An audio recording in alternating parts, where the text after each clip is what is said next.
నా పేరు రాఘవేంద్ర. మాది కూచూరు విలేజ్, నవపేట మండల్. ఈ ఫ్రీ క్యాంపు పడని నోటీసులు వస్తే తీసి వచ్చాము హాస్పిటల్కి చేయించుకోవడానికి. మా వైఫ్కు పిల్లలు కాకుండా ఆపరేషన్ చేయించుకోవాలని వచ్చాను ఇక్కడ. వచ్చాక మేడంని కలిస్తే మేడం ఫ్రీ ఓపీ ఇచ్చింది, ఫ్రీగా స్కానింగ్ తీపిచ్చింది. అన్నీ మంచిగా మాట అన్నీ చెప్పి చేస్తామని ఆపరేషన్ అయినాక ఫ్రీ 50% డిస్కౌంట్ ఇస్తుంది దీంట్లో. మేడం అన్ని విధాలుగా మాకు మంచిగా చేస్తుంది. ఇంకా ఏం కాకుండా రేపటి నాడు ఏం కాకుండా 100% గ్యారెంటీ ఇస్తూ ఉంటుంది. చేసినాక 100% గ్యారెంటీ ఇచ్చి మరీ చూసుకుంటా మేడం. ఎప్పుడు కావాల్సి అప్పుడు రండి, చూయించుకోండి, ఫ్రీనే మీకైతే చెప్పింది. భరోసా ఇచ్చింది, మాకు ధైర్యం భరోసా ఇచ్చింది మేడం.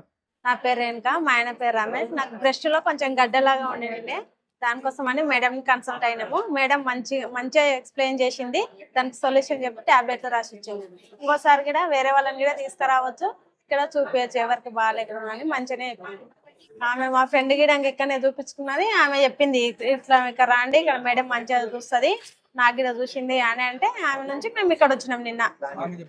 ఆమె చెప్పడం వల్ల ఇక్కడనే వచ్చినాం. ఇంకా మేడం అయితే మంచిగా ఉంది. మేడం చూసే విధానం, చెప్పే విధానం అన్ని క్లియర్ గా చెప్తుంది. ఏది ఉన్నా కానీ సరే మంచిగా చెప్తుంది, ఏం కాదా అని మంచిగా చెప్తుంది. నా పేరు పద్మ. నేను ఇక్కడ జడ్చర్లకి నుంచి వచ్చినాను. అక్కడ నుంచి వచ్చినాక నా ప్రాబ్లం అనేది నితీష మేడం అని మొత్తం ఓపెన్ గా ఆమె ఒక నిదానంగా చూసినందుకు, స్కానింగ్ తీసినందుకు నా ప్రాబ్లం అనేది ఏది ఇబ్బంది లేకుండా డీటెయిల్ గా చెప్పేసింది. వెరీ వెరీ థ్యాంక్ మేడంకి.